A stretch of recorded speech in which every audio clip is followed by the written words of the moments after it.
Sige, ano ba sa atin ngayon, Andrew? Ano yung papakonsulta mo? Ito lang sir na na-disalign. Ano nangyari? Parang na-disalign po sir yung buto sir. Kailan pa? Ay, nalaglag. Ito lang sir na-disalign lang na Patingin nga. balikat. Oo, tagal. Kailan pa na-disalign yan? Baka 1 year na siguro ago. Bakit? Kapag tulog sir ata. Clavicle? Hindi na-disalign ng clavicle sa pagtulog. Hindi ko ba sir? Hindi, may nangyari talaga dito. Anong Hindi sa pagtulog to. Baka nagbuhat ka o nabangga ka sa motor. Nakaksidente ka sa motor. Typically, ano yan eh, tumatama yung mismo eh. May injury talaga either tumama ka dito or... So, hindi yan ako... Pero naangat mo yung kamay mo. Nakakangat pa naman sir. Tingnan nga. Diretso. Pero hindi na Dahil di talaga todo, no? Hindi na tulog. Pero dito sa likod, kaya? Kahit Okay pa naman. Very good pa. Kailan pa yan ganyan? ano po. Kailan pa yan disalign na ganyan? Hindi ko kasi sir maalala kasi may condition din ako sir na schizophrenia. Oo. Yung time na yun eh. Kailan nga yun? Baka 1 year ago sir. 1 year ago. Estimate ko lang yun sir. Ayun, siguro kasi kung may schizophrenia ka ba, nag-trashing ka, di ba, nagwala-wala ka, alam mo yun, hindi mo alam, di ba, at Hindi ko that alam, point, sir. baka talagang binalibag mo yung katawan mo. Kasi, if you have that condition, possible, di ba? Yung nasa dahil sa akin. Sige. Left side. Um, dislocation. Ano baling gusto mong mangyari para dito sa Hindi ko alam sir kung pwede ba siyang ma-align o maayos parang ganun. sa surgery? Sa surgery yan. Kasi sa mga magkano Hindi ko alam. Hindi ko alam kung ano magkano surgery. Ortho nakakalam nun. sino po yung orto. Sa ortho yun. I mean, nagagalaw mo naman eh. Kaganoon. Pero obviously, talagang ano eh.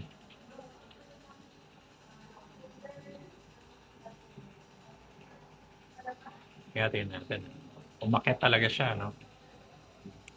Malaki ng ano. Actually, dapat nandito siya, oh. At actually, dito naman yung clavicle mo. So, ano itong umangat na to? Yung acromioclavicular joint mo to. Sa scapula mo, men.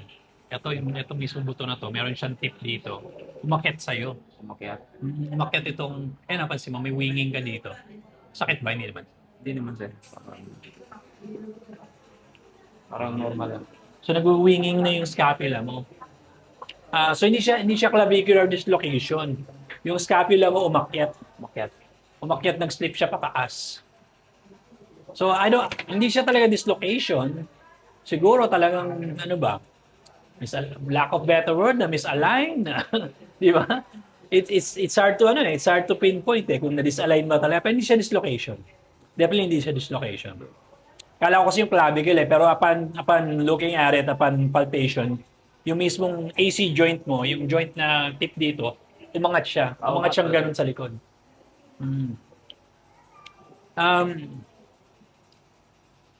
Maaring hindi na magbago to.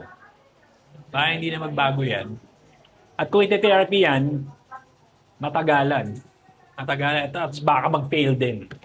Ngayon, ang tanong lang dito is, kaya bang mabuhay ng ganyan ka? Wala bang pain? Ayun lang sir. Walang pain, wala namang pain na nagbabother sa'yo. May time din na pinararamdam pero nawawala yun naman sir. Baka Na, nawawala. nakakabuhat ka naman, walang problema. Pero hindi Nakakabuhat siya ka. totally sir makakabuhat talaga ng mabigat. Sige, Yun lang kasi ganito mo yung kamay mo. Gagawin ko ibababa ako, laban mo ha, laban mo. Tigas mo lang ibababa ako. Laban mo lang ha, angat mo. Angat mo to, angat mo. Laban mo yan. Sapa. Laban mo ha. Laban mo lang. Hindi mo na nalaban maigi, nahihirapan ka. medyo sir. Medyo may, ganun naman. Laban mo lang ha, tigas mo lang. Oo nga, especially this side. No? Kaya, Sakit. Hindi naman. Masakit nung nilagyan ko ng weight. Nakakaramdam. I mean, pwede nating ibalik yung power ng muscles na nawala. Kaya lang, mababalik ba natin pababa yung scapula? Mahahatak ba natin uli pababa? Diba, sir? Hindi. Maaaring hindi agad-agad. But we could teach you some at home, like sa gym, kung gusto mag-gym later on para palakasin yung scapula mo, yung mga muscles sa scapula, meron namang ganon.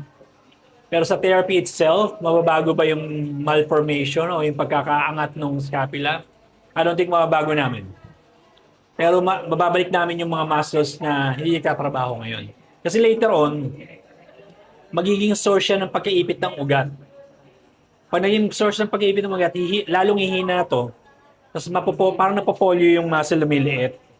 Lalo siyang manghihina. Baka hindi mo na may angat. Yun ang magiging issue niya. Pag matagal sa'yo. Pag matagal siya naiipit yung ugat. Kasi ngayon naiipit na nga yung ugat. Kaya nga, kasi mo nung ginaganon ko, bumabagsak agad to. Nung binagyan ko ng konting bigat sa left, sobrang hina ito kumpara dito, di ba?